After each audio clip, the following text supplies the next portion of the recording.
Hello there, Seraphim17 once again. This is Dead Space 3. This is my impossible difficulty guide. This is Chapter 2, On Your Own.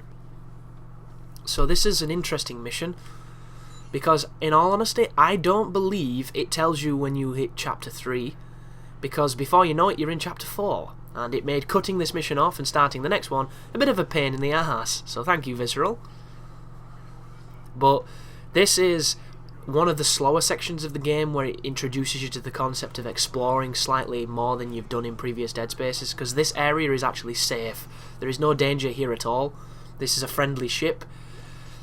The game doesn't translate this very well to you, mainly because the story's a pile of shit and you never know what the fuck's happening, but it's one of those things where every area I enter in a Dead Space, I'm on edge because I think bad's gonna happen, because you know, this is not the universe of leprechauns and rainbows and pot of golds. This is the universe of, you know, dudes splitting in half and doing the thing.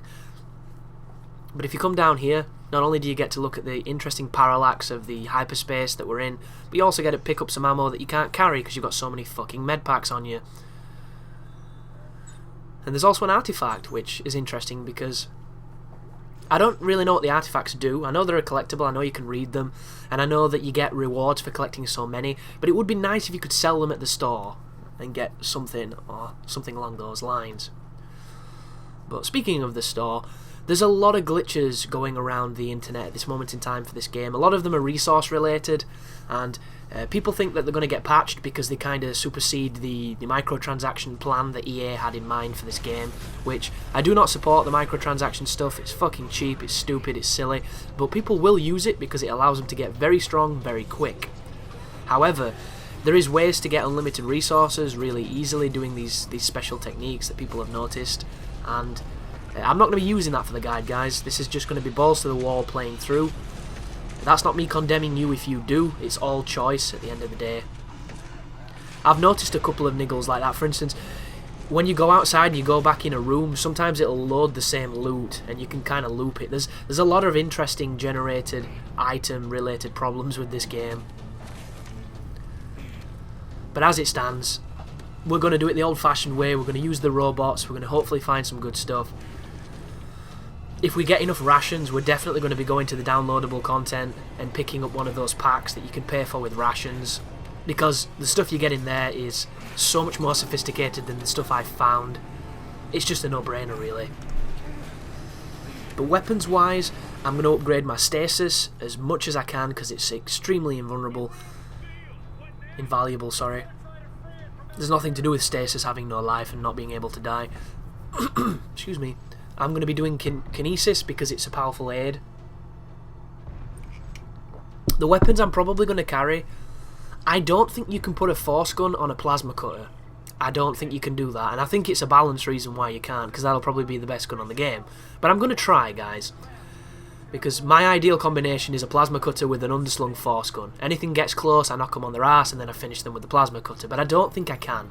So, preliminary right now, it's going to be a plasma cutter with a ripper underslung. So what will happen there is if anything gets close, you do the suspended blade to stun them, and then you can shoot them at the same time with the plasma cutter. It's a very dangerous combo, especially in stasis. And my sidearm's probably going to be a powerful weapon, like the javelin or the seeker, or the contact beam if I can make it work better than it's been doing on my recent playthrough. I love the weapon on the old games, but on this game it just seems really flaccid and pretty shit, really. And I'll probably do an underslung force gun on that if I can't put it on the plasma cutter. So powerful gun on top, stunner on the bottom. And that'll probably be what I commit to. It all depends on mood, all depends on if I find something interesting, all depends on if somebody, you know, drops some comments on a really cool setup or something like that. Because everybody's going to have their own setups that they like. I've tried to experiment with all of them, and I don't know, there's so many things I've got with this game at this moment in time. A lot of them are probably because of my own ignorance.